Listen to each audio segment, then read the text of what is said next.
Greetings of the day and welcome back to my channel.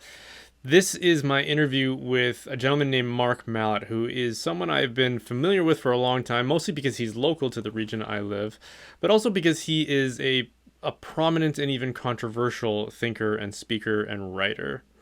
That controversy extends from the fact that he has been writing for a long time and taken a lot of interest in, and some would even say a fixation in the end times.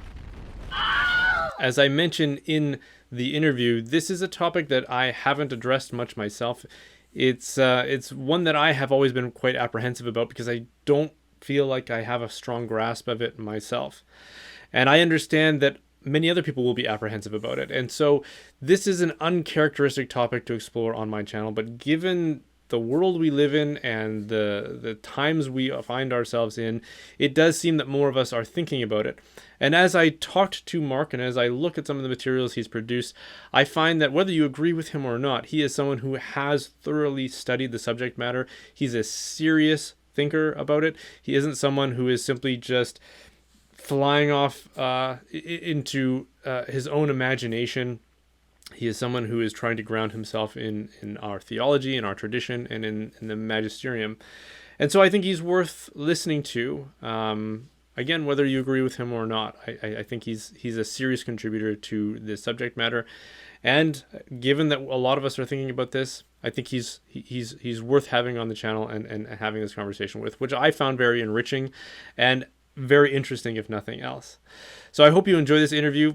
Before we dive into it, I want to make quick mention of the sponsor for this video, which is Real Estate for Life, who is a network of real estate agents that will help connect you in whatever region you are in with a realtor who shares your Christian and pro-life beliefs.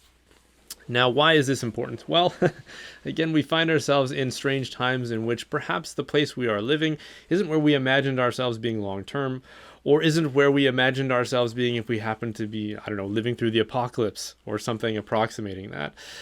So if you're feeling restless about where you are, this could be an opportunity for you to connect with a realtor who will appreciate your concerns and will help situate you in a location and in a home that you will feel confident in and most comfortable in. So that's the way I've been feeling a lot lately. That's the way my family feels right now. So if you want to get connected to a realtor who will appreciate that, connect with Real Estate for Life. You can find them at realestateforlife.org. And if you do sign up for them, just let them know that you connected to them through me, and that will help provide a donation back to my work that I'm doing here. So thanks for supporting them. Thanks for supporting my channel and for watching. Don't forget to like and subscribe, and I hope you enjoy this video.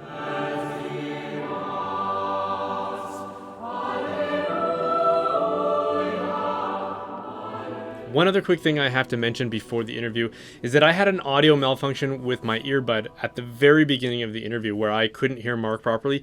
So I had to shut my earbud off and then listen to him through the speaker so that I could hear him, which created an echo. But that echo only lasts for like the first minute or so as I got the levels all adjusted and synced up. So if that's annoying to you at the very beginning, just know that it goes away almost immediately, and then the rest of the interview is fine. So don't let that bother you, and don't let that be a reason to avoid listening to the rest of it. Okay, thanks again. Hope you enjoy it.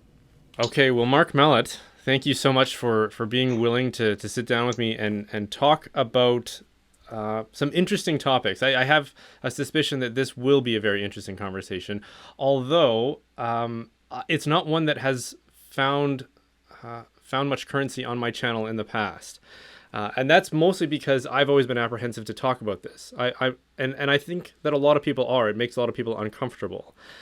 But the more the world around us descends into figments of chaos, if not full chaos, I think a lot of people find themselves wondering about this. And if people are wondering what I mean by this, I mean eschatology. I mean last things, right? Death, judgment, the afterlife, and the end of the world.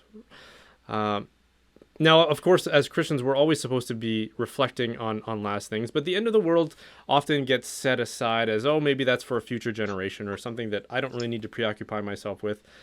And also it brings with it a lot of negative associations, right? Like we think of prophets of doom who have made predictions that have not come true or led many people astray, or even took advantage of people financially or otherwise in anticipation of their prophecies. And so for many of us, we avoid talking about that. But you are someone who has been talking about it for some time now. I think I mentioned in our email exchange before we sat down that you were doing it before it was cool. And now it might be something that is slightly cool, or at least interesting. It's on everyone's radar to some degree. So maybe we should just start there. Can you give us a bit of a primer on how this became a concern for you? When did you start writing and thinking and praying about this topic? Well, yeah, I mean, that's a great question, and it's great to be with you, Brian, and to be a part of your webcast here, and to be with your viewers. But yeah, you're right. I mean, I was pondering this before the webcast, just how the scriptures, the apocalyptic scriptures, the chapters in Matthew, in Mark, and Luke, and the Apocalypse of St. John, how we almost, in our generation, and I say our generation, we almost treat these now as they're almost the taboo things. You'll hear the gospel at Mass of the end times, and the priest won't say a word about it. This is so typical. I mean, Right. people tell me this all the time, right? We avoid these subjects of, nations rising against nation, and the abomination, the Antichrist. And it's almost like Catholics today respond to that like it's conspiracy theory. Hmm. And I hate those two words, because I think those words are being used today to shut down critical thinking Right. and intellectual thought. We just readily dismiss anything we're not comfortable with as conspiracy theory. Right. But we need to, as Catholics, recover, first of all, a reverence for the Word of God. These passages in Scripture are the Word of God.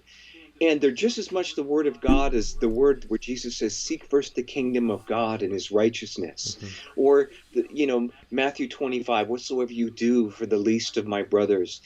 If you look at the Gospels and the writings of St. Paul, the early church, the anticipation of Christ's return, the preparation in St. Paul's writings for the Christians who were listening for the return of Christ was palpable.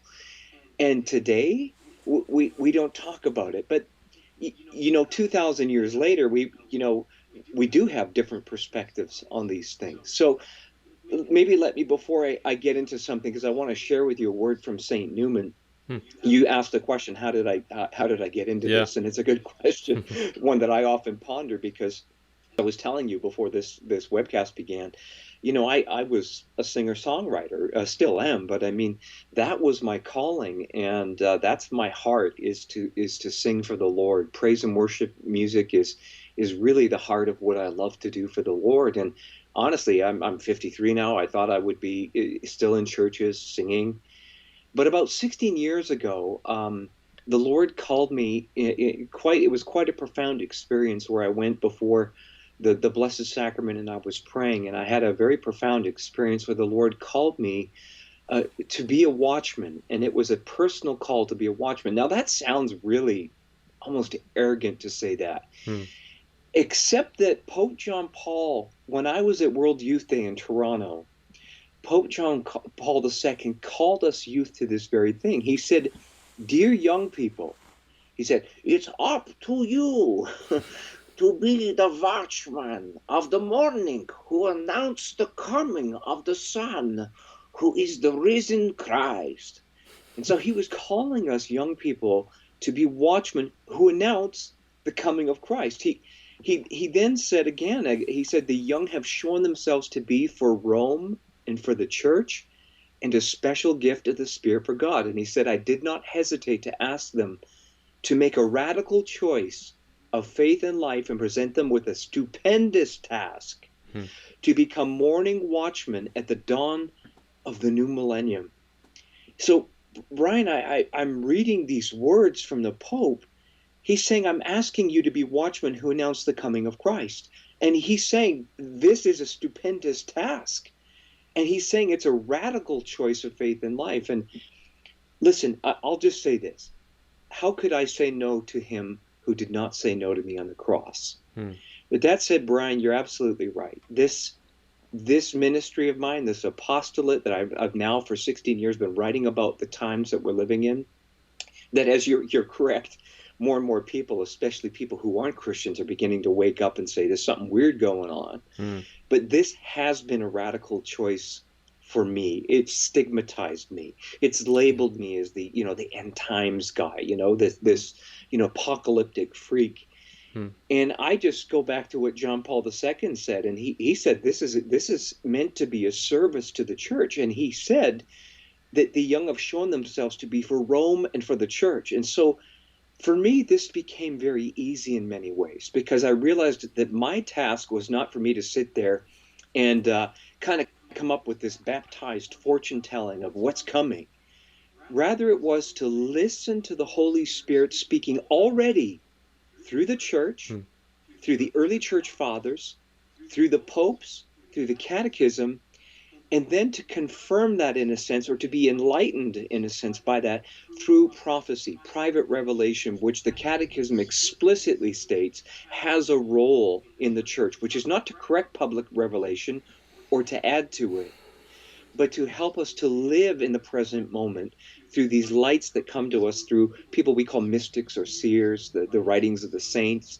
Often these are people who are housewives, simple people who got they're nothing in particular in the eyes of the world, and God just taps them on the shoulder, or a lady, and says, I want you to speak for me in the world. And so those four sources for me, with the magisterium of the church being the highest in order, and private revelation being merely a confirmation. This is what has been the basis of my ministry, and frankly, why many priests are readers of my apostolate, because they see that I'm pointing not to myself, but to the voice of Christ speaking through the church. Okay. Well, that's a good introduction to you and what's got you to this point. For me, by contrast, and I want to try to, I don't want to try to play the devil's advocate here, and excuse me for the poor use of, or poor choice of terms, but at the same time, this has never been a kind of a spirituality that has resonated with me. And by spirituality, I mean private revelation, mysticism, and I'm not trying to say that these aren't compatible with the Catholic faith, because they clearly are, and they're very very present within the tradition and history of our church. But my own personal faith has never been very charismatic, even though I've had much exposure to, let's say, the charismatic movement as an example. And I often find myself being very wary of concepts like seers and private revelation, in part because it strikes me as it can be very easily abused, and it can appear almost in a sort of a Gnostic way, right? Like we have this hidden, archaic knowledge that only I can communicate to you because I'm a seer or I'm a prophet, and therefore it can be very seductive for that reason, right? It's like this hidden knowledge. It can have sort of an occult kind of smell to it at times. So, Right. what advice would you give to somebody who is like myself, who is willing to explore where this rabbit hole goes, but is also very apprehensive of the dangers that are inherent in it? How do we know who is legitimate, who is experimenting with things that they shouldn't? How do we test it, I guess? Yeah, those are excellent questions, and I think you probably represent the broader part of the church Okay. today.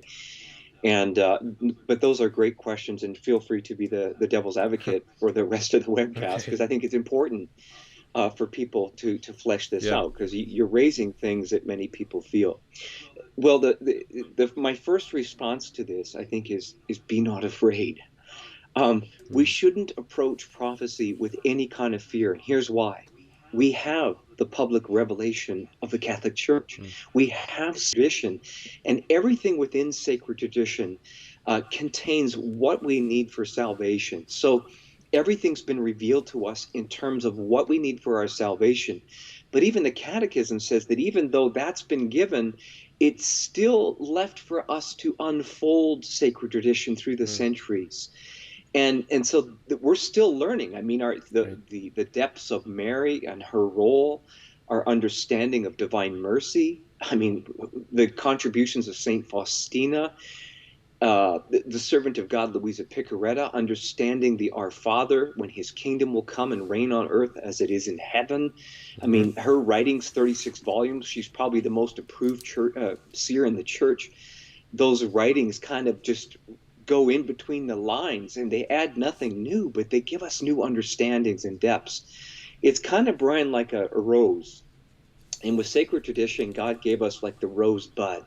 And Mm, over the centuries, that rosebud unfolds and unfolds, and what we see is more beauty, great, mm, a deeper fragrance, and we see more petals. But what we don't see is something new. We don't add petals to the flower. We don't add anything to it. But what we see is a greater unfolding. And mm, private revelation, in some ways, helps us to gives us a better light, a better understanding, and a better view of these different petals that are there. And so, what does St. Paul say? Well, he lists the gift of roles in the church in Corinthians, and he lists apostles and prophets and healers, and so he lists all these gifts. And second to the apostles, he lists prophets. So when people say that prophecy ended with John the Baptist, that's actually not true. mm. What ended with John the Baptist and the death of the last apostle was the public revelation of Jesus Yeah. Christ that he gave to the apostles. That's what ended. But prophecy hasn't ended. It's continued throughout the centuries. It continues to this very moment Mm, of God speaking to the church. So here's the first thing. Can anything God say be unimportant? Because I hear a lot of people say, "Oh, we don't, it's private revelation. I don't need to listen to it because, everything I need is in public revelation." And that's true, except that can anything God say? So if God speaks through a seer to us, can that voice, if it's deemed to be authentic from the Lord, can we just ignore that? It doesn't sound prudent and wise to me. And let me mm, just give you a case in point.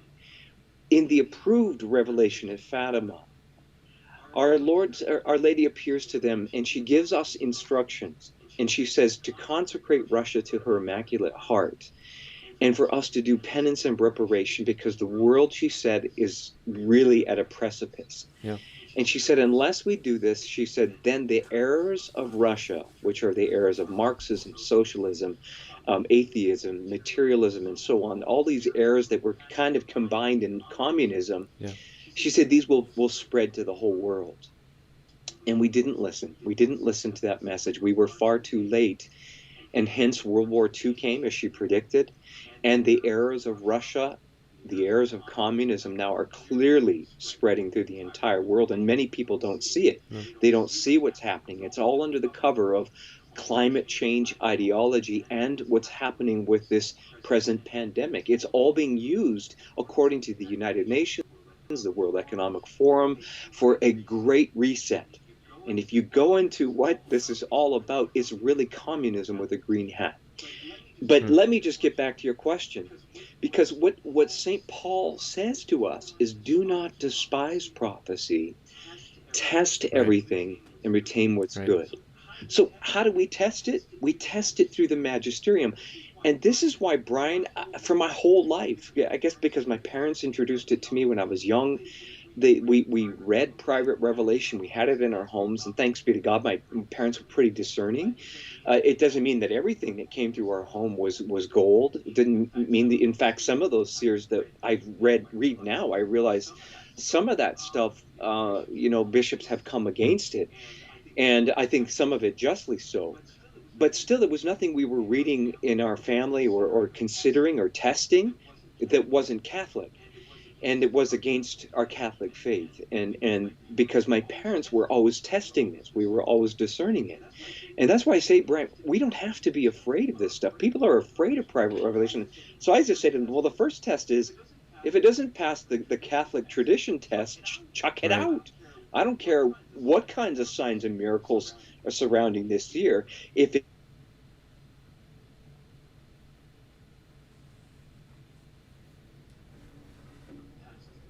the Catholicity test. You're still there, Brian? Yeah, I am. Sorry, we froze up there for a second, but Okay. you were at the point of saying that if it doesn't pass the test of the magisterium, then throw it out. That's right. Toss it out. So maybe a follow up concern that arises for me when we put it in that context and in that structure, it reminds me of one of the few criticisms that you'll ever hear that C.S. Lewis made about the Catholic Church. And I'm a bit of a devotee of C.S. Lewis. But as many people who followed him and his life know, he never made the eventual leap to Catholicism, even though he was under a lot of pressure from his friend Mr. J.R. Tolkien to actually make that full leap. He only got as far as High Anglo Catholicism, which is a close approximation, but obviously there's some distinctions there. And many people have been left to speculate about why he didn't actually fully convert to the Catholic Church, especially when he had such influences like Tolkien and of course G.K. Chesterton, who did took that same trajectory and went all the way to Catholicism. And one of the criticisms he made about the Catholic Church was that it's too much of a jungle. There's too much there. Lewis was very intent on promoting mere Catholicism, right? Or this idea of creedal Catholicism. Like let's focus on the most important aspects of it, and the rest is just decoration, which is nice to have but isn't maybe essential. And when he described Catholicism as something like a jungle, I think what he meant is that it was just through the years of revelations, mysticism, and development of doctrine, it had become overgrown, so that a person approaching it, or a person wanting to know the Lord, would have to kind of hack down all of the vines and all of the weeds and get through all of that to try and just get to that center of gravity, being Jesus and the creed and Scripture, and the apostolic faith, so to speak. And while I disagree that that's a reason to not become Catholic, or even that it's a fair criticism, I do agree that there are risks in that, because I have met people who can tell you all about Fatima, but couldn't tell you anything about Christology, for example. Some of that early theology that was necessary to resolve before we moved on to some of the more developed or refined understanding of what our faith means. And so if we are going to test things through the tradition and certainly through Scripture as well, we have to be familiar with tradition and Scripture, right? We have to be very shrewd and very learned in what it is that our faith teaches. And I sometimes fear that there are people who like the thrill of the mysticism, and will immerse themselves in that prior to immersing themselves in, say, the Catechism or an encyclical or the Church Fathers or even Scripture itself. Is that consistent with your experience, or do you find that most people who are fascinated with this aspect of our faith tend to be steered in the right direction, so that they are getting formed well in the tradition of our faith and the theology of our faith? Well, I think the truth is that there's always a lack of balance depending on the person. And we see this in all aspects of the church. I mean, yes, there are people who will chase after, some people leave it derogatorily, will Christian chasers and so on. Okay. And there are people who they go after private revelation, and they perhaps neglect the formation that they need in understanding their Catholic faith and being grounded in it. But I would say also, on the other hand, we probably have more of a danger in the church right now, and I mean this, of intellectualism in the church. I have an article I wrote called "The Death of Rationalism and the Death of Mystery." I think the great crisis in the church right now, Brian, isn't little old ladies reading private revelation. I think the great danger right now in the church is the modernist thought, the intellectualism that has come in and not only set aside private revelation as just kind of this wonky thing, but we've even drained the mystery in our liturgy. We've drained our liturgy Absolutely. and we've literally gone into our churches and whitewashed the walls Right. of icons. I've heard of priests come into the church in Nova Scotia with chainsaws in the middle of night and hack down the beautiful wooden high altar, rip out Right. the communion rail, Yeah. um, Yeah, that's not break the hyperbolic. statue That to the happened. graveyard. you know? Yeah. Sorry, what were you going to say? I said that that's not hyperbolic. That actually did happen. They came in and ripped out It high did. altars and embraced this kind of iconoclastic spirit of the 20th century. And even worse, Brian, even worse than that, we went into the seminaries and began then to route the mystery of God. So Mm-hmm. we began to give the miracles of Jesus, natural explanations and kind of explain them away as just kind of symbolic or parables, that Jesus didn't really multiply the fish and loaves, that Jesus didn't really do these things. Right. And and moreover, we began to eliminate the spirituality of the saints, which is really the heart of our faith. The personal relationship with Jesus Christ, as John Paul II and Benedict XVI said, that is the heart. The encounter with Jesus is the heart of our Catholic faith. And so I've talked to priests and asked them, it just is kind of my own little personal poll. I said, well, how much of your 6 7 years in seminary and so on, and your training in theology, how much of that did you study the spirituality of the saints? And I've had some priests say, Yeah. nothing, Yeah. nada, not at all. This, Brian, is shocking, because the whole ground, the whole foundation of the spiritual life is really is prayer, is contemplation, Mm-hmm. is the relationship with Christ. And what has happened to the church is we focused on the intellectual. So we've got a whole bunch of guys that can quote Thomas Aquinas, but they don't know how to lead their Mm. flocks into a personal relationship with Mm-hmm. Jesus. That's the Mm. crisis. And I'll tell you right now what private revelation is doing, at least the authentic private revelation that we have on countdown to the kingdom.com. And again, I say that with hands off, because it's ultimately the magisterium who has to discern the authenticity of Mm. it. But from what we have the most credible seers, I think, on there, who have, most of them have a certain level of approval from their bishops. And most of what you'll read in that private revelation is Our Lady and our Lord and other, saints or angels saying to us, giving us the basics. Return to Jesus in the sacraments, in the Eucharist, in confession. You need to pray, make prayer your life right now. And so, if you want to talk about cutting away the vines, that's what private revelation is doing, Mm. Brian. It's telling us to get back to the essence of our faith, because we're in a crisis right now.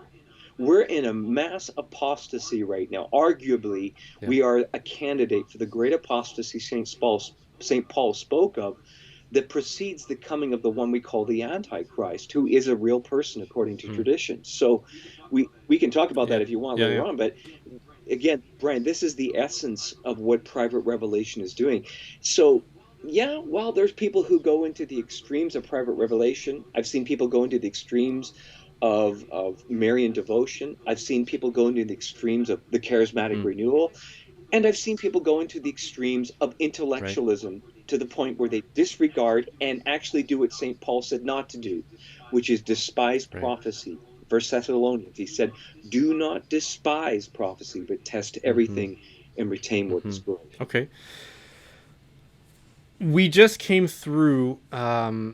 So I'm someone who goes to the Latin Mass, actually. So I'm sort of grounded in the old liturgical cycle. But I'm also, as a family, when we pray and read Scripture in the mornings, we take from the current cycle, from the new order, and so in the new order we just got through Luke. What is it? Chapter. Oh, I don't have it in front of me. I think it's chapter 21, possibly, which is very apocalyptic, and it correlates to, I think it's Matthew chapter 24, and I found myself reading these through, and I try to incorporate them into prayer with our kids and maybe even discussion, Right. where we'll kind of draw from what our Lord said in the gospel. But lately, I have found myself feeling like I don't know what that meant. I don't know how to make sense of that. I don't know how it applies to our lives today. And so I find I find like I'm left with a lot of questions. So I wonder if you can maybe help us sort through these chapters in the gospel. Um, on the one hand, I've heard people interpret these signs that our Lord tells us to watch out for as being something related to that particular generation. And of course, historically, now with hindsight, we know that one of the things that they had to endure for people living in Jerusalem was the fall of Jerusalem, and that was no insignificant event for a number of reasons. One was how horrific it actually was. Most people don't really know what that battle shaped up like, but it was extremely violent and extremely bloody. And to add insult to injury, the Romans destroyed the temple, which for people of that faith, that was the dwelling place of God. Obviously, that would be impossible for a pagan power to come in and to not just destroy us, but to destroy God in His dwelling place here. So that has a very apocalyptic feel to it, and there are things that Jesus said about the destruction of the temple, and so. But it's all kind of blended together. So he talks about signs that will precede his coming, the second coming, and the judgment of the world in Matthew 25. But it also seems to be connected to that time period, and he even says that these things will come to pass before this generation passes away. And so I wonder if you can help sort that out for me, because personally I'm really confused about all of that, and I'm sure that that some people watching this will feel the same way. Right. Yeah. I think one of the big mistakes you'll find in modern exegesis of the scriptures, these apocalyptic scriptures, Yeah. is people who confine it simply to the past.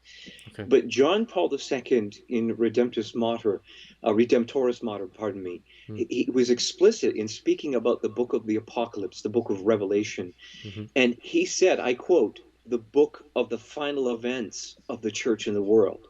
So John Paul II was very explicit that the book of Revelation speaks of the final events of the church and the world. And I'll tell you, the early church fathers did not confine these elements of the apocalypse in the Gospels and St. John's Revelation to just the destruction of the temple in 70 AD and Nero. They Mm-hmm. didn't.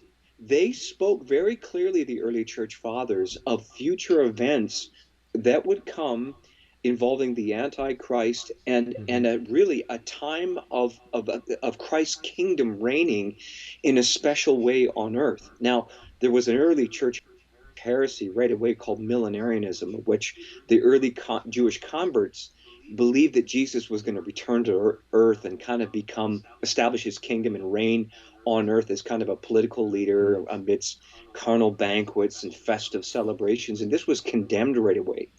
But what the church has never condemned is a coming triumphant period of the church when she would reach coast to coast, as the book of Isaiah says. And Jesus says in Matthew 24 that this gospel will be preached to the nations as a witness to them, and then the end will come. And so this all has to be fulfilled. And so we have to understand, if we confine this to just the past, we're making an exegesis mistake at that Mm. point. The second thing is, I've heard others, and I love Dr. Scott Hahn, Mm. who has compared the book of Revelation to the liturgy. And I think that's fair. Like, there are allegorical, historical, and also future interpretations of these scriptures. So they have been fulfilled, they are being fulfilled, and they will be fulfilled. And I think we have to understand this. But, even with that interpretation of the book of Revelation paralleling the liturgy, you have to stop and say, what is the liturgy? And the liturgy is really the fulfillment of the passion of Christ. What are we doing? Especially we're aware of this in the traditional Latin Mass, that it is the representation of the sacrifice of Yeah. Christ. And that is really pronounced in the traditional Mass, where we're entering into that, to Calvary once again. And of course, we do this in the new the Novus Ordo, or the Ordo Missae Mm-hmm. is the proper. We do this. We are representing Calvary, and we're entering into it. So in the book of Revelation, what are we doing? We're reliving again that liturgical moment, but this time, instead of the head, who's already gone through his passion, it's now the body of Christ, the mystical body of the Christ, going through their own passion. That's the book of Revelation. And it says in the Catechism that the church will follow her head through her own passion, death, and Right. resurrection. Right. That's the book of Revelation. So So, yeah, keep going. yeah, go ahead, Brian. No. Yeah, maybe you have a specific question regarding Luke or something, or whatever's on your heart. Yeah, I guess I'm trying to just still organize it in my mind and apply it accordingly, especially when Jesus says things like, these things will come to pass before this generation passes away. What does he mean by that? Because that doesn't sound like something that's abstract or mystical or merely cosmological, but something that is going to take place in temporal history, in the same way that the incarnation did. So what is it that will take place? How does that become informative for us or useful for us? And then how do we distinguish that from potential future events? Well, yeah, right, because that generation that Jesus was speaking to passed away. Right. So either Jesus made a mistake and this is not the infallible word of God, or Luke made a mistake when he Mm, penned it, but we know that's not the case because the church has declared these gospels to be the right. infallible, inspired word of God. So I think the only possible meaning to that scripture is that Jesus said, he described the signs and then basically said, this generation, this generation in which these signs will come about will not pass away until these things are fulfilled. And so I think that is probably the most rational, logical explanation that Jesus is referring. Okay. He tells you the signs and he says, this generation, basically to whom this will happen, that generation, they will see these signs all being fulfilled in their time and will not pass away until those are fulfilled. Okay. Now, you're asking now a question about, and I think this is a really important question about how does the whole end times unfold. Hmm.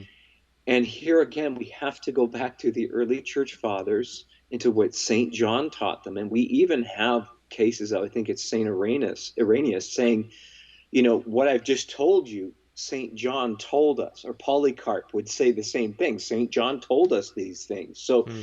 you're talking about disciples of the apostles who were telling us what Right. happened. Right. And here, let me just try and give you a quick chronology. And this is based on the book of Revelation, chapter 19 and 20. Basically, what we see, Brian, and this is what the early church fathers told us, is this beast comes who is the Antichrist. And let me Hmm. just quote this. This is St. Irenaeus, and I'm quoting right now from the Navarre Bible Okay. footnotes. The majority of the church fathers see the beast as representing Antichrist.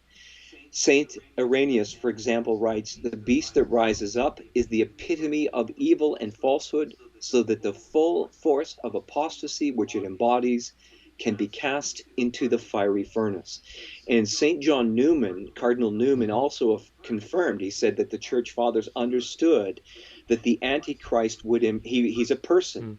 Hmm. Because some people, I've heard some theologians say, oh, the Antichrist, he's just a symbol of evil, or he's an Right. evil empire. Yeah.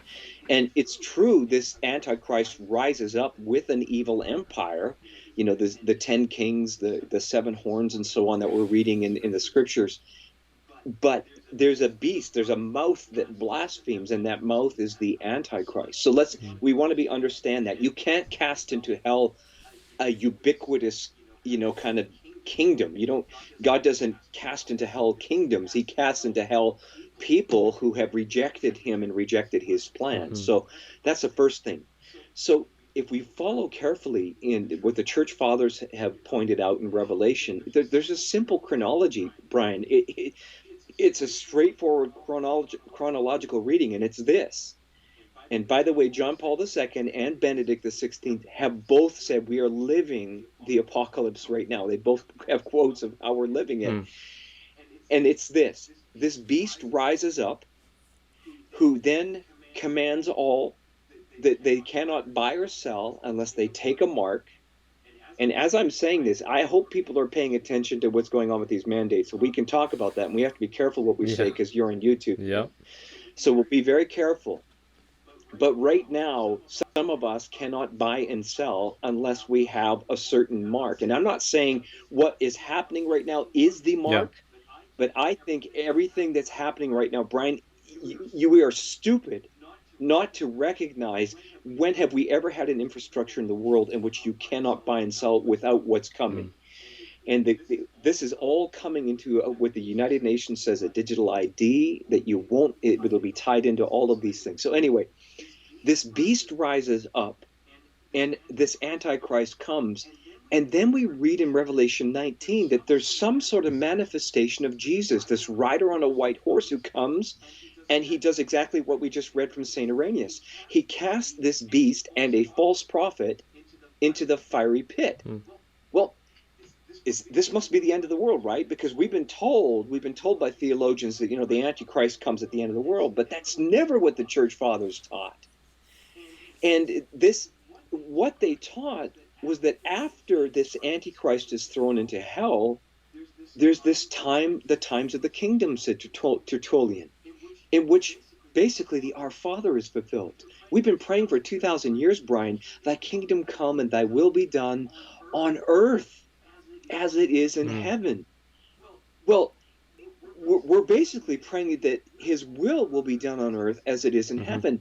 And now when we look at the writings of, for instance, Servant of God, Louisa Picaretta, and other mystics in this past century, we see what they're talking about. There is going to come a mystical union with the bride of Christ, with Jesus, that is the final preparation for his coming at the end of time, when he will bring in a new heavens and a new earth and bring human history to an end. So what do we read in Revelation? After he cast the Antichrist, this beast, into hell, it says that there's this 1,000-year reign with the saints. And we read him in the book of Isaiah, he speaks about this time when the lion will lay down with the lamb and the child will play with the serpent, that there's this era of peace on earth. And why not? I mean, didn't Jesus say the meek will inherit the earth and that the wicked will be mowed down? I mean, the problem is that people think that this is going to be a utopia here on earth where it will be, in a sense, heaven on earth. No, what Jesus said is that we're praying that his will be done on earth as it is in heaven. He didn't say that we'll have the beatific vision on earth. The veil between heaven and earth will remain, but what will happen is we will, in a sense, be restored to what was lost in the Garden of Eden. When Adam and Eve were living in the divine will and sharing in that full inheritance to be able to participate in the perfection of creation, that was lost. And Jesus is going to restore that, because it says in Ephesians 5 that he is preparing for himself a spotless and unblemished bride. And I think you'll agree, Brian, the Catholic Church today looks anything like a spotless and unblemished bride, as we're dealing right now with sexual scandals that are just blowing the roof out on the credibility of the church. So there's a purification that has to come, and that's what's coming. This rider on a white horse comes, and all who took the mark of the beast, it says, lose their salvation. They are cast also, it says in, I think, Revelation 14, their share is also in these eternal fires, because they've rejected God. They've rejected he who is love. And so what happens is the scriptures are going to be fulfilled here on earth. And everything Jesus said in his word about his word reigning to the end of the earth, that his house will be established and streams of knowledge will flow to all the nations, that this gospel will go to the ends of the earth as a witness to them. So what is this witness? Is it just that we all get on TV and our YouTube webcasts and preach that you need to have a personal relationship with Jesus? Is that is that what it means to bring the gospel to the ends of the earth? No. It's the witness will be living in the divine will, where all that we do and say and breathe is in the divine will, and that will to the nations. And then Jesus said, the end will come. And this is exactly what we read in Revelation 20. After this symbolic period of 1,000 years, then comes this final unleashing of Satan, who was chained in his prison. He was chained in the abyss for 1,000 years, it says. And then it says that he's released. And for those who did not live in the divine will, who did not participate in this, and we know the history of man, we always fall back. It says that Satan was able to deceive the nations. He surrounded the camp of the saints, those living in the divine will, who are living the Our Father, fulfilling it. It says that he surrounds the camp of the saints, but then what happens? It says fire falls from heaven, and then Satan is cast into the fires of hell, where it says in Revelation 20, where the beast and the false prophet already were. So, Brian, we have a clear chronology there that the beast and the false prophet are thrown into hell. There's this period, pardon my dinging here of my computer, he's thrown into hell. And then you have this period of the times of the kingdom, says Tertullian, and then Satan is thrown into hell, where the beast and the false prophet already are. And then what comes? The final judgment. St. Paul speaks of this. He said, in a blink of an eye, those who are still on earth will be taken up, but not the way the evangelicals talk about it. The rapture comes at the end of time, when we're, in a sense, raptured up, and we meet Jesus in the clouds, where we're with him forevermore, says St. Paul. And then it says in Revelation 20 that the dead are raised, and the books of judgment are open, and the final judgment comes, and those who followed Christ to go to eternal life, and those who in their flesh did deeds of evil and rejected Christ to eternal perdition. And then we bring to a close all of human history. So that's kind of it in a nutshell. And everything I've told you right now, the church fathers have spoken. I've laid this out in my book, The Final Confrontation, which, by the way, was given the Neil Obstat by my bishop. So what I'm telling you has been affirmed, in a sense, as not being contradictory to the faith or sacred tradition in any way. Even though, Brian, I know that there are many theologians today who think that the fourth or the third interpretation of St. Augustine, that the Antichrist, that this 1,000 years rather, is just symbolic of the time from the resurrection to the end of the world.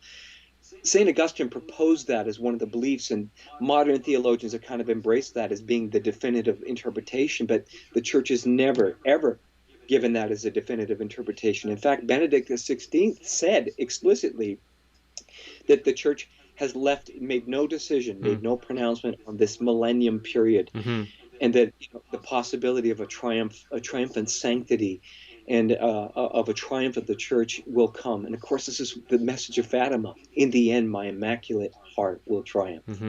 Yeah, I was going to ask you about that particular interpretation that some people see, and they tie this back to the idea of the kingdom of God as well, right? That this time of peace is a relative peace compared to perhaps the ancient or the world prior to the incarnation, and of course the death and resurrection of our Lord.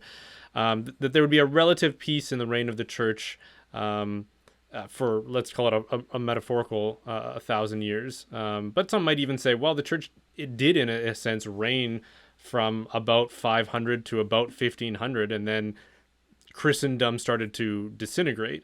But I guess what I want to ask, and I don't know if there's a definitive answer to this question, but based on that kind of interpretation, this idea that the end times is the entire period post-resurrection, to me there's an appeal in that, because it makes whatever information we need to process, whatever we need to contemplate as it relates to eschatology, is relevant for every generation, rather than just the generation that is living through the very moments preceding and including the second coming, and of course judgment and all of these things that we can describe.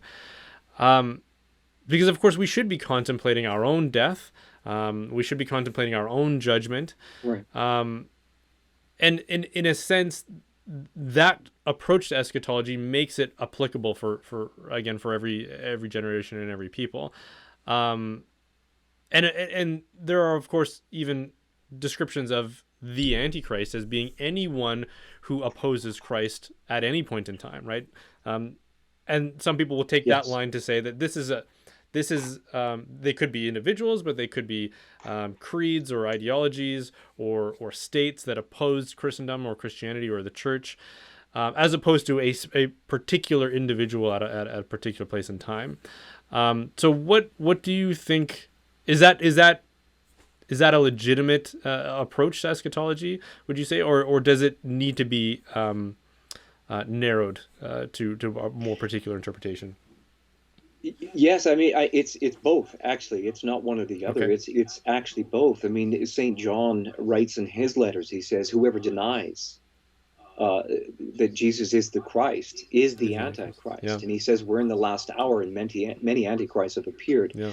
Benedict XVI affirmed this. Also, he said that the Antichrist, in a sense, cannot be confined to just one individual; that he wears many masks. Hmm. Um, but that being said, again, we can't nullify sacred tradition that even though there are many antichrists, Mm-hmm. there is going to be one whom St. Paul called the lawless one, Mm. the son of perdition.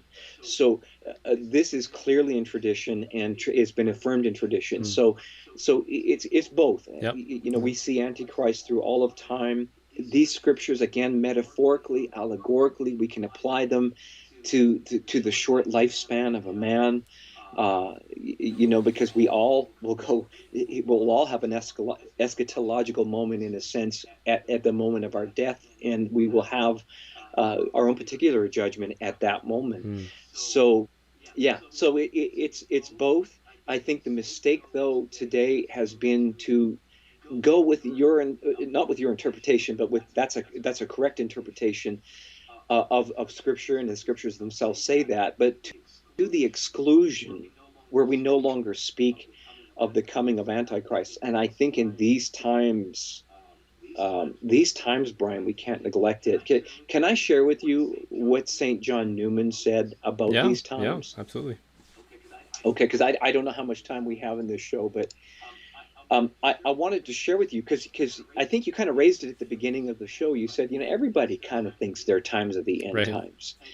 And, you know, I did read one theologian who talked about this and said, actually, that's not really true. It's kind of true, but there's certainly been something heightened in our Mm. time because we've had an explosions of apparitions of Our Lady, whom John Paul II himself is referred to as the woman of the apocalypse in Revelation chapter 12, the Mm-hmm. woman Right. clothed with the sun. In fact, when she appeared, you know, in the 16th century to Juan Diego, he described her precisely as a woman clothed in the Mm. sun. But St. John Newman answers this objection that people have. Ah, come on. Everybody says there are times of the end times. And he summarizes what several popes in his time were saying. And he says, and I'll just shorten it a little bit, but he says, I know that at all times are perilous, and that at every time serious and anxious minds, alive to the honor of God and the needs of man, are apt to consider no times so perilous as their own. And so he goes on to say, doubtless, but still admitting this, still I think ours has a darkness different in kind from any that has been before it. The special peril of the time before us is the spread of that plague of infidelity that the apostles and our Lord himself have predicted as the worst calamity of the last times of the church. And at least a shadow, a typical image of the last times is coming over the Mm. world. That was St. John Newman in a sermon in 1873. Wow. Brian, it wasn't many years after that, in 1903, I believe it was, that St. Pius X, Pope Pius X, in an encyclical, he said, there is a disease eating away at the church, and you know what it is, Mm. brethren. He said, it is apostasy from God. He's using the very word, it only appears in Second Thessalonians from St. Paul, where St. Paul said that before the coming of Jesus, there will be a great apostasy, followed by the coming of the Antichrist. And St. Pius goes on to say in his encyclical that the son of perdition may already be on earth. Mm. Now, I hear this in an encyclical, and I tell you, when I read that, my eyes popped because I realized at this point, you've got the popes saying that the times are so Yeah. grave that the Antichrist may already be on earth. And I have a writing called Why Aren't the Popes Shouting? You Mm. know, because dire times, right? You know, these are such, you know, crazy times, as these apparition chasers say. Why aren't the popes shouting? And in that article, Brian, I go through pope after Yeah. pope after pope in this last century, including even the current pope, Mm. who have spoken in apocalyptic terms. Paul Mm-hmm. VI said, I look at what's happening in the world, and I see that signs of the end times spoken of in the Gospel of Luke, the Gospel you're talking about. I see signs of this emerging all around me. That's just a sampling of dozens of quotes from the Yeah. popes in these times, Brian. Do you find though that the urgency and the acknowledgement of the crisis that the church is in has been toned down, or that the trend has been to tone it down, even through papal exhortations and encyclicals? Like I find when I read someone like Leo the 13th or Pius the Ninth or Pius the 10th, 11th or even 12th, it's refreshing. The first time I started reading some of these older encyclicals, I felt like finally someone's saying what we're experiencing right now. There's a sense of urgency and there's an appreciation for the fact that there's a crisis that needs to be addressed. Whereas the church today is now in this catastrophic downward trend. We have scandals. We are hemorrhaging people. Successive generations are not inheriting and practicing the faith. You know, I've been Catholic long enough now to see faithful families going to church, going to mass every Sunday, and their kids being little. When I first started going to, well, I'm a convert to the Catholic faith, and when I first started going, they had little kids, and now those kids are teenagers and not there anymore. And Right. this is an urgent crisis. There is a deficit of faith. There's a deficit of vocations. But when we get together for our committee meetings at parish council, when the USCCB convenes its great meeting like it is right now, you know, you see the things that they're tweeting about. Should we have ice cream on our break? And I'm thinking, this isn't the conduct of people who are serious about what's going on right now. Right. And I do recognize it's still in the papal encyclicals, but even, you know, the trajectory from John Paul II to Benedict and to now Francis seems to be a trend towards a lack of appreciation for what's going on, a lack of seriousness about it. Would that be consistent with your interpretation, or do you think it is still there to the same degree that it would be for like a Pius X? Well, yeah, you know, I think the difficulty of this present hour right now, Brian, and a priest said this to me recently. He said the church is looking more like an NGO right now, a Yeah. non-governmental organization. I mean, Right. our agenda has become, he said, the environment. Uh, how did he put it? Migrants. Well, yeah, he said it so well, and I don't have the email in front of me, but basically the holy, unholy trinity of the environment, of the economy, and there was one other thing, I guess, you know, maybe equality, right? So Okay. we've taken the creed of the United Nations, and this has become our goal.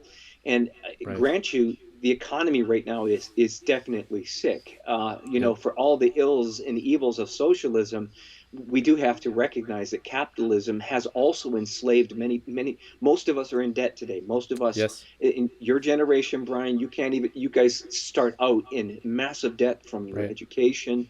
You try and buy a house or a car, massive debt. So the system isn't working. And we know that we're polluting the environment, and so forth. But I'll tell you what John Paul II said 3 years before he became Pope.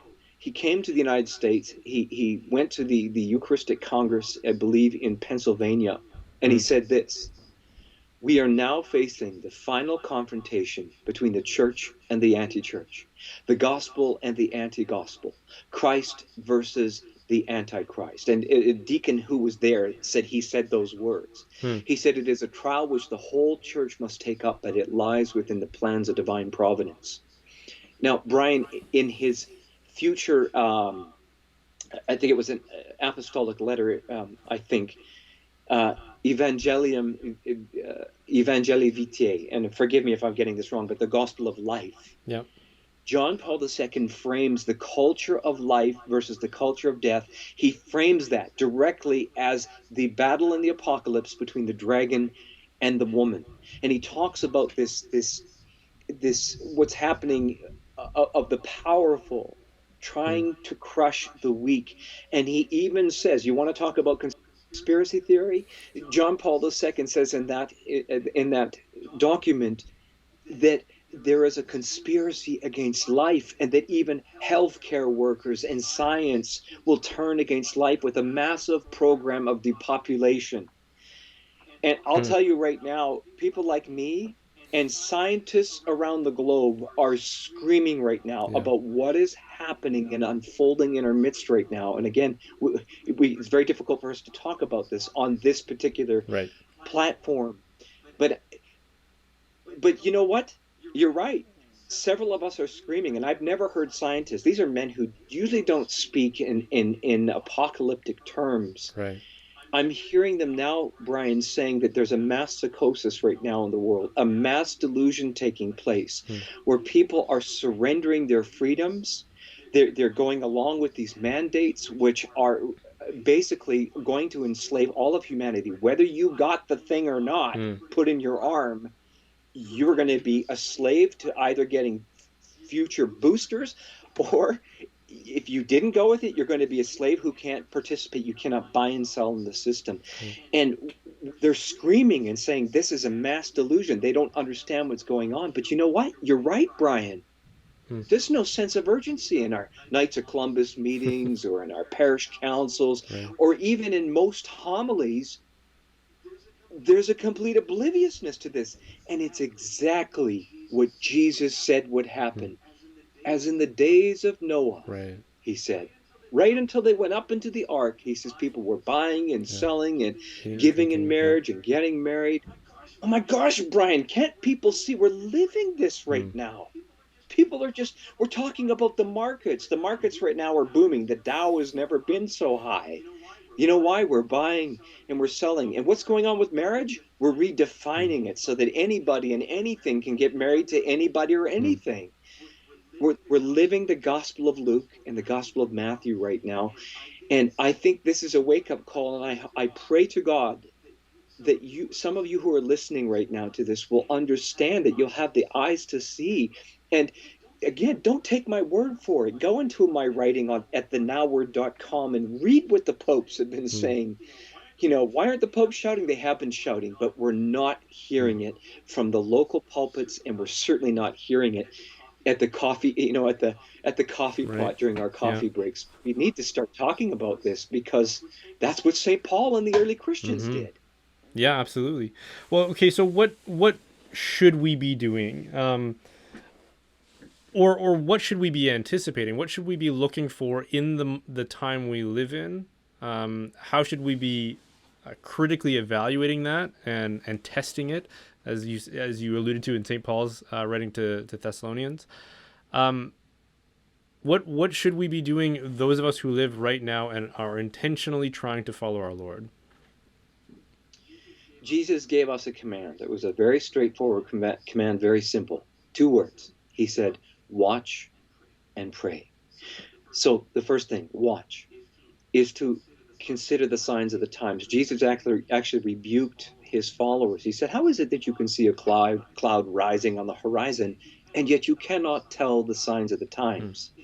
In the Garden of Gethsemane, Jesus said to them, the spirit is willing, but the flesh is weak. Watch Right. and pray that you will endure the final test. So the first thing, we need to watch. We need to consider the signs of the times. Vatican II spoke about this. It spoke about the interpreting the signs of the times.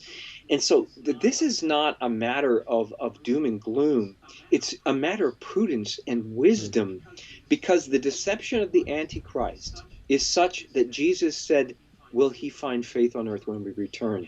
And I'm telling you right now, Brian, in my opinion, we are already seeing the beginning of that strong delusion. Those are the words of St. Paul, that God is going to send a strong delusion upon the world, that those who Hmm. refuse to believe the truth would be condemned. And we're already seeing, I think, the beginning of a great sifting. And this is why I believe that we're going to be coming to a thing that the mystics and saints have spoken about, called a warning, an illumination of conscience. Hmm. And we read about this, I believe, in Revelation 6. There's suddenly this great shaking, and everybody thinks it's the end of the world. And it's not. And everybody wants to hide from God. Hmm. And this is Revelation chapter 6, the sixth seal. And actually, what it is a great shaking. And people want to hide from God because they're seeing in themselves the state of their souls. And it says they actually literally hide in the caves. They want to hide Hmm. under the Sort of like rocks. Adam and Eve And hid I think, from the Lord after they sinned. Yeah. amen, good way Yeah. to put it.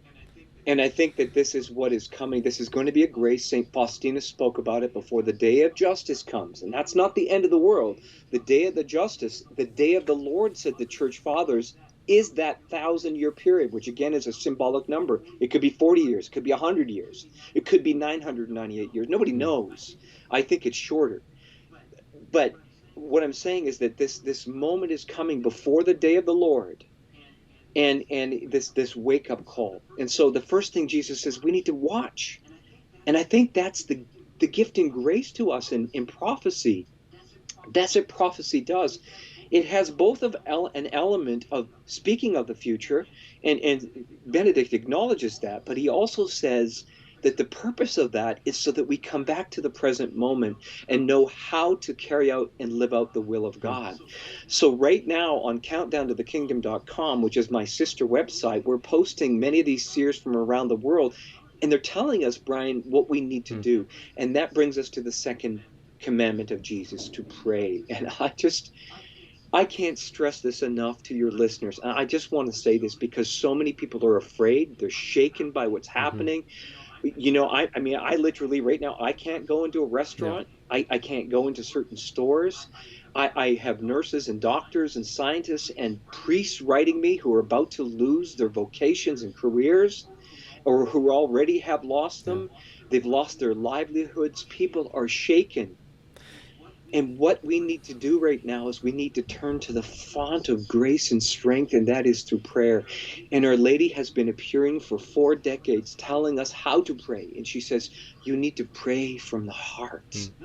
Not just heap up these words. We can all say the Our Father. We can all rattle off a rosary, but this is not what God wants. He wants people who are pray in spirit and truth, it says in the gospel. To pray in spirit means to pray from the heart. It means to come to God and pray to him like a child, and to speak to him from the heart with words of love, with words of honesty. And therefore, he says spirit and truth. And so we also need to come before God in the truth of who we are and who we're not. And this is what you'll hear in private revelation again, is Our Lady calling us. Recently, one of the seers said to her, Our Lady said to one of the seers from Italy, go to weekly confession. I mean, how many? Most Catholics go once a year at Easter or Christmas. She's now saying the times are so urgent that we ought to go to weekly confession. In fact, my sons and I, we do go to weekly confession. And there's always something to confess. The Catechism says we need to confess our venial sins because this keeps us accountable. It helps us to be aware of ourselves and then to grow in sanctity with the Lord. So we don't use confession as a revolving door so we get to sin all week and then just get it all wiped away. It's really meant to be a stepping stone. So here we come to it. Watch and pray. But Jesus said also to fast and pray. He used those two words together in some of the editions of Mark, in the Gospel of Mark. He says, fast and pray. And so we need to also fast. We need to renounce ourselves. You can't be my disciple, Jesus said, unless you renounce yourself, pick up your cross and follow me. And so how do we follow him? We need to read the sacred scriptures. We need to, in our prayer time, crack open our Bibles and read, because it's the living word of God. How many Catholics have a Bible that they got at confirmation and there's this much dust collected on it? We need to go crack them open and read the word of God that tells us how to live, how to act, and what to do.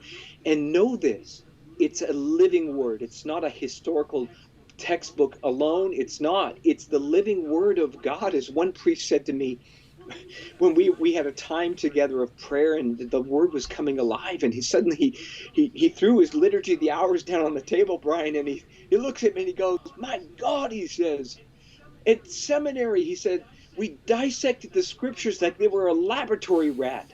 He says, this is a living word. It's a living word, he said. And so we need to take this living word and meditate on it. So prayer, fasting, reading the word of God. And then also we need to go back to the sacrament of confession, and we need to receive Jesus in the Eucharist whenever we can, because Jesus said, I'm the bread of life, and whoever eats my body and drinks my blood has life within him. And the literal word in the Greek to eat was the word to gnaw, to chew. So he literally meant it. This is why they left him in John 6:66, because he was literally saying, you need to chew my body, my flesh, and you need to drink it. And so we need to return to this sacrament so that Jesus can feed and nourish us. And so that's why we need to be in a state of grace. We need to go to confession and make sure there's no mortal sin, because St. Paul warned that some of you are receiving the Eucharist and you're not worthy, and some of you are getting sick and dying from it. So this is happening. We're in a generation where we're receiving probably like no other generation unworthily. And what's So I'm just going to make mention that the call dropped out there for a second, but you were in the middle of talking about receiving communion, people that shouldn't be, obviously. Yeah, St. Paul speaks about how we shouldn't receive communion Yeah. unworthily, and how it leads to people actually getting sick. Mm. And we're in a generation where sickness is exploding, and one of those reasons, there's many reasons, but one of them, certainly, we ought to take St. Paul at his word that many of you who are receiving the body and blood of Jesus unworthily, you're getting sick and you're dying from it. Mm. And so it's really important that we come to Jesus in spirit and truth, with our heart, with love, and just speak to him from the Yeah. heart. And this will transform many people's prayers, because many people were raised, we have all these different novenas, we have all these different devotions, we say all these things. But how many of us are able to just sit down with Christ and just speak to him from the heart? And he wants us to become like little children, he said, to enter the kingdom of heaven. Mm. On your website, I think it's Countdown to the Kingdom. Is it countdowntothekingdom.com? Is that right? Yes, that's Okay, I correct. Yeah. think it was that one that I had seen something where you've got a fairly explicitly drafted timeline of things, and that's where I can anticipate that people will start to get apprehensive if they're listening to what you're saying and thinking, yeah, okay, this guy's making sense. He's quoting the Magisterium, he's quoting the Church Fathers, he's quoting Scripture. Okay, maybe he's not crazy. But then when we start to talk about very specific, even predictions or prophecies, I know that people will start to say, well, hold on a second here. Didn't Jesus say, not even the Son knows of the time or the hour? Only the Father knows. Shouldn't we take from that this idea that it's not up to us to really even speculate about the moment when all of this is going to take place, that instead we should just be getting our own house in order? Like Jordan Peterson says, like, go make your bed, try to do what you can in your own affairs, and don't worry about cosmic affairs, because that's just too big for even the sun apparently to really be able to speak specifics about. What do you say to that? Am I misinterpreting what the timeline means, or what maybe some of your writing should be interpreted to mean? Right. No, I think you are, to a certain Okay. degree. The timeline that you'll see on our website is exactly everything I've just explained to you. It's the chronology of Revelation chapter 19, Yeah. 20. There's nothing Gnostic about it. And you'll see there's no dates on Mm. it. There's no predictions there, nothing.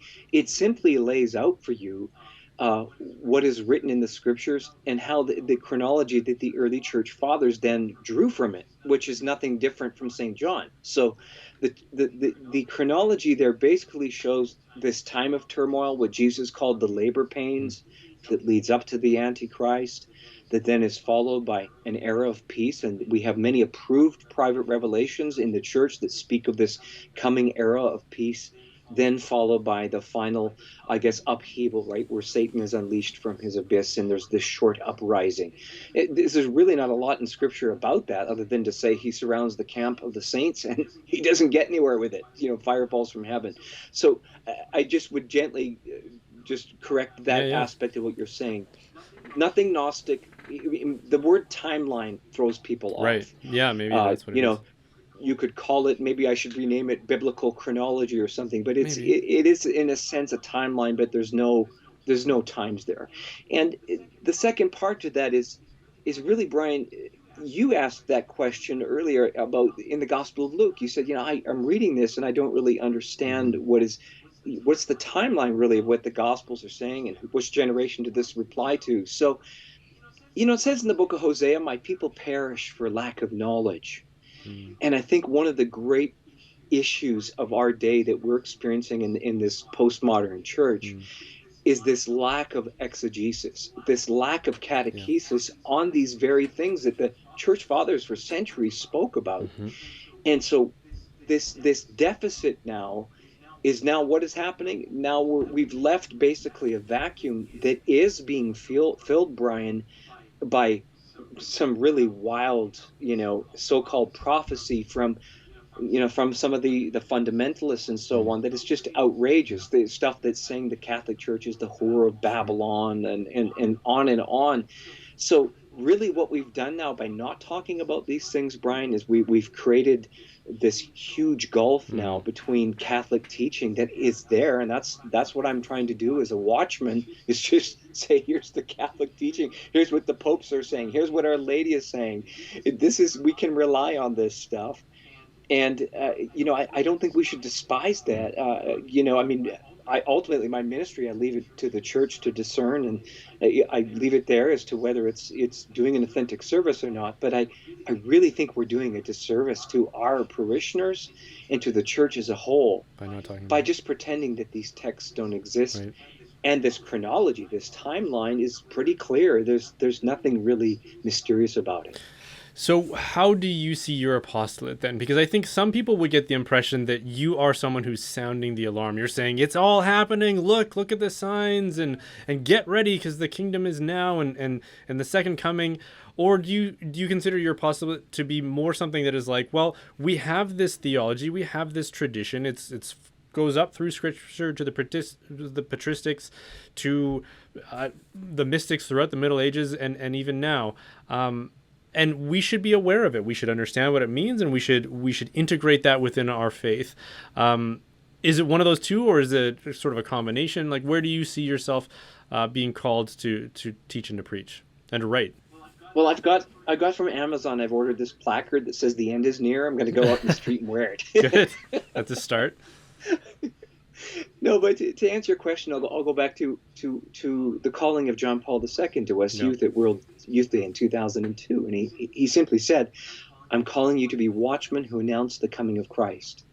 Well, Brian, you can't announce the coming of Christ without announcing what comes before it. Hmm. So, what comes before the coming of Jesus? Well, there's the time of tribulation, the labor pains of purification, the Antichrist, this era of peace spoken Hmm. of in the book of Ezekiel, Isaiah, St. John's Revelation, so on. So I really feel my ministry, and I've been told this: if I had $1 for every letter I've received from this from people, I would, no longer have to have a donate button somewhere on my website. But what I hear from people is they say, Mark, even though sometimes the things you write are difficult to hear, you give me hope.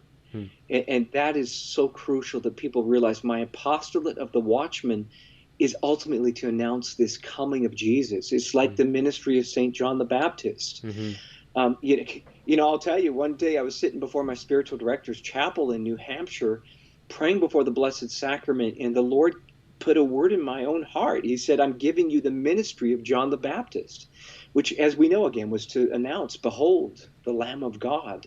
Hmm. And this was a profound word. I shared it with my spiritual director. It was a very clear word. I didn't hear it audibly, but it came from outside of myself. I'm giving you the ministry of John the Baptist. And Brian, the next morning, the doorbell at the rectory rings, and this guy is standing at the door, and this older gentleman, and he comes and he says, you know what? The Lord told me this morning I'm to give this to you. And he puts it in my hand, and it was a first-class relic of St. John the Baptist. So what I'm saying is, this ministry of mine to be a watchman is to announce the hope that is coming for the world. But we have to be realists.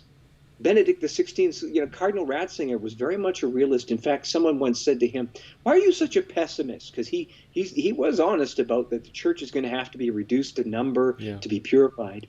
And his response was, I'm not a pessimist, I'm a realist. Hmm. And I hope to be a realist too, to speak in truth everything that's coming. Because, Brian, the false prophets were those who told the people what they wanted to hear, and they loved them.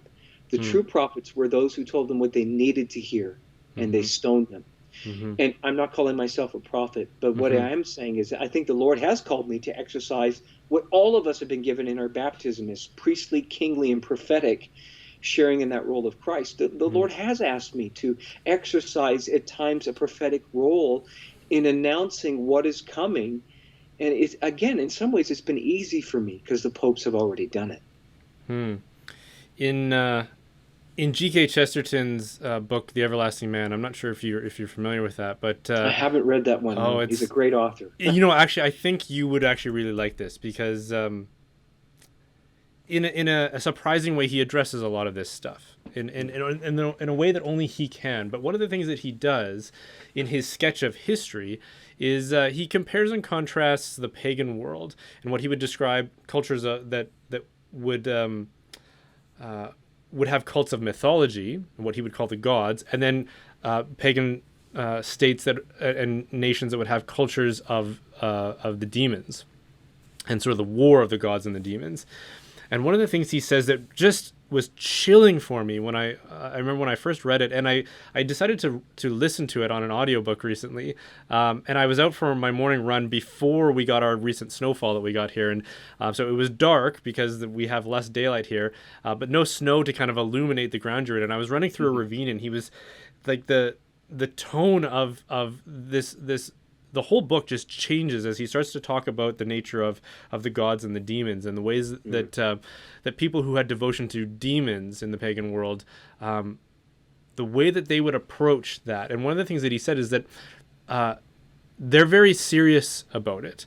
Those who worship the gods, or those who honor the gods, do so with sort of a lightheartedness, and anticipate that it creates a sort of freedom for them.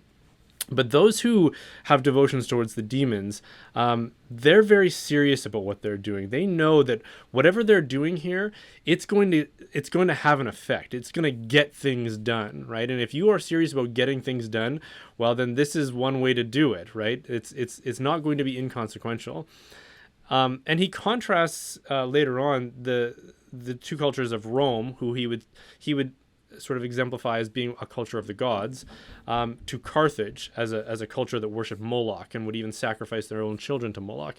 And again, the reason that they would do that is because they knew if we give Moloch what he wants, if we do something serious, we show our level of commitment to him, he's going to help us flourish and get things done. And so there's a seriousness there with those who turn to Antichrist, or who turn to Satan. And in this age that we're living in, well, let me go back to what happened with Carthage and Rome. Is that Carthage almost conquered Rome. They attacked, and in an hour of desperation, when it looked like all was lost, Rome was able to fight back and to eventually destroy Carthage. But it took a kind of seriousness for them to appreciate the severity of what was going on, and that this wasn't just a temporal political struggle, but almost a cosmic struggle as Moloch and his army was marching on the beautiful eternal city of Rome. Right. And so I wonder if there's a kind of seriousness that we need now, that again I don't see much appreciation for in the church, in the conversations that we're having, especially about, when we talk about synodal ways and being a church of listening and encounter, and it's like, yeah, that's all good and fine, but Carthage is marching on us right now, and unless we respond with our own measure of seriousness, prayer, penance, fasting, the weapons that we have that are available to us, it might be that we will be run through. And yeah, I wonder if you could speak to that a little bit, if that resonates with you, if there is a sort of a seriousness there that we need to be adopting. Yeah, I think all of what you've just said, Brian, is bang on. No, there's a certain sobriety that we have lost in the church. I honestly, I wrote an article several weeks ago called "The Enemy is Within the Gates." And I think when we joined along with the mandates that are forcing people, which was a contradiction, by the way, of the CDF, right. The Congregation of the Doctrine of the Faith, explicitly states these must be mandatory medical interventions, or it must be voluntary, rather. Right. We've got bishops now making them mandatory, and the enemy is within the gates. We are lockstep right now with a program that is going to lead to the end of Catholicism in the West as we know it. This is coming. Cardinal Robert Sarah prophetically warned of these things a couple of years ago, that we have rejected our history, our roots in the West, and now we are heading toward the ultimate fulfillment of what this spirit of Antichrist is, which he says is transhumanism. Now, this was 2 years ago, Hmm. and most people didn't even really know what that meant. Right. Now we know Yeah. the Great Reset, the World Economic Forum, all of this. They're telling us. They're not asking us. They are telling us right now, we are going to build back better. We are going to reset your economy. We are going to integrate your bodies with transhumanism. And the head of this, Klaus Schwab, Hmm. from the World Economic Forum, literally sat on TV in 60 Minutes. I think it was 60 Minutes, and he said he's prepared for the lawsuits because he says you are going to see a fusion of your biological, digital, and so on identities. Hmm. And all of this is documented, Brian, on the United Nations website. This is not quote unquote conspiracy theory. This is coming. And there needs to be, I agree with you, there needs to be a certain sobriety, not fear, not panic, but there needs to be a certain sobriety. And I am disturbed, and I'm just going to say this. Hmm. I'm disturbed by what I'm seeing in the hierarchy right now. I just had a letter come to me, and I've received so many of these. People saying, I feel abandoned right now by the Yep. hierarchy. I feel abandoned by the shepherds, and I do too. And I am not saying this to be, we have a duty, it says in Canon 212, Yep. to, when it's necessary, to raise our voices, even publicly, to speak respectfully and honorably to our Right. bishops. And I'm saying right now, these medical interventions, and I'm using, I'm using obviously vague words that are being forced on the public. Hmm. We're seeing death tolls and injuries coming in open source data that is beyond disturbing right now. This is all being censored and covered up. Hmm. What we're seeing right now is mandates coming in that are just grotesquely unjust. Yeah. At a time when apparently our health care systems are burdened, we're now letting go thousands of healthcare workers. Right. And our bishops are silent. We're actually banning people now in several dioceses from receiving the sacraments that bring them eternal life Yeah. because they have chosen to follow the CDF and say, no, I'm not going to accept this medical intervention. This is outrageous.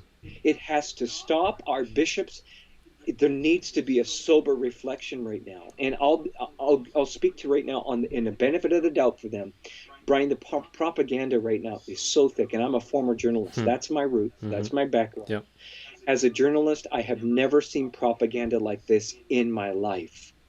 Every step of the way, almost every news station, radio station, website, they are lockstep. They're all saying safe and effective, no problems, everything's fine, as we begin to inject this in children, at the same time that we now have scientists around the world screaming, saying, stop, look at the data.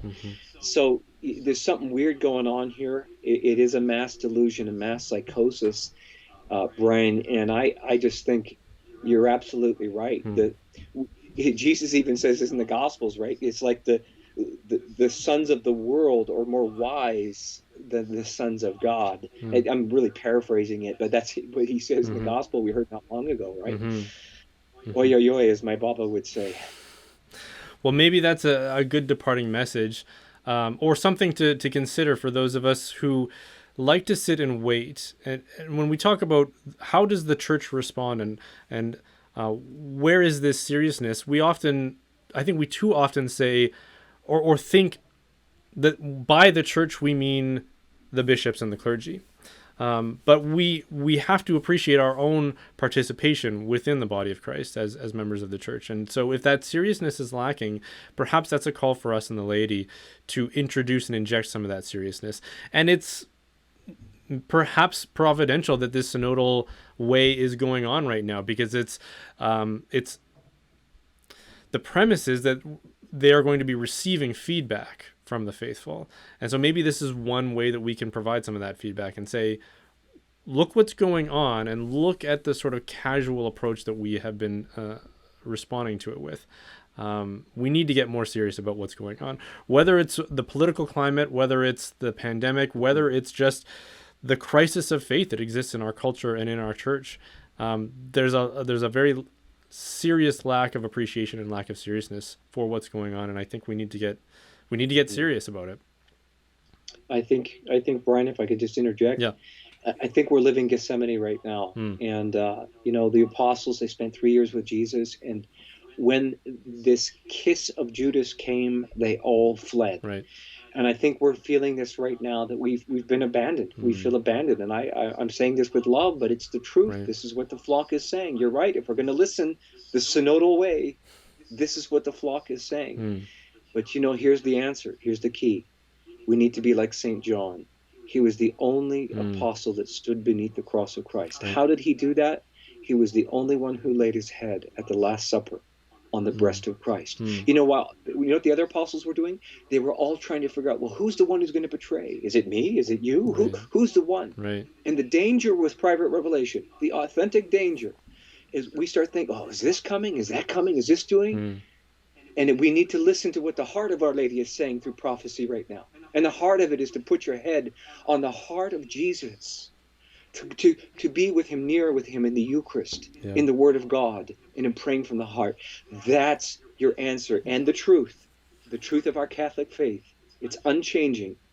It's unchanging. We need to be close to Jesus in all these forms. He's who said, I'm the truth, I'm the Eucharist, I'm the light, and come to him and lay our head on his breast. And with those heartbeats, Brian, we will be able to go forward through this passion, death, and resurrection of the church that is now at the threshold of our time. Well said. And the other thing that St. John did was he stayed close to Our Lady, obviously, and followed where she was following our Lord. Amen. So listening to what she has to say today might be very appropriate. Where can people connect with you now? Where can they follow your writing and your publishing, and what else are you working on these days? You can go to thenowword.com. That's the simplest way to find it, thenowword.com. And I have all my writings from the past 16 years are there. Okay. The sister website, where I'm posting with a team of other people, we're discerning and putting private revelation out there from very credible seers from around the world, is countdowntothekingdom.com. And again, the word countdown sounds like we're setting a date and a time, but we aren't. It's a metaphor that we're approaching these times according to everything we've heard in the last century. So the thing I'm working on right now is I've just launched a new webcast called Wait a Minute. And I'm addressing right now, as a journalist, going back to my journalist roots, many of the lies, the censorship, the propaganda, the contradictions that are happening in the media right now. And I'm giving a voice, as many others are, but giving a voice to these scientists, world-renowned scientists, immunologists, virologists, and so on, giving them a voice right now in very short little webcasts to show how we're being lied to, how we're being misled, and how we are beginning to be enslaved. And that's a very urgent project for me. I don't know how long I'll have to do this because the deplatforming out there is real. Yeah. I used to think, people you don't say that word on YouTube. And I used to think, come on, people are they're trying to get more hits, right? It's true. Right. I've had videos removed for using the wrong words. So it's actually happening. This censorship is real. And so wait a minute. You can look for it at my website at thenowword.com. Okay. Well, Mark, you did not disappoint. This was an interesting conversation, and I'm very grateful for you for taking the time to sit down with me and talk about these things. And maybe we can do it again sometime. Great questions, Brian, and it was a joy to be with you. Okay. Bless you. Thanks, Mark. Thanks for watching. The reason I can continue making content like this is because of the generous support of my viewers. If you feel called to support this work, then consider joining the Reinforcements, which is my online community. There are multiple tiers, including free access for those who can't help financially but still want to join. You can join up at www.brianholdsworth.ca. Certain levels will also get a free gift basket from Glory and Shine, who is a family-owned Catholic bath and body products company whose beard balm I'm wearing right now. It's like aromatherapy for your face. Even if you don't join, they make amazing products, so check them out at gloryandshine.com. And don't forget to like and subscribe. You don't have to agree with everything I said to get value out of these kinds of conversations, so be sure to subscribe to be edified or challenged. There's value in both.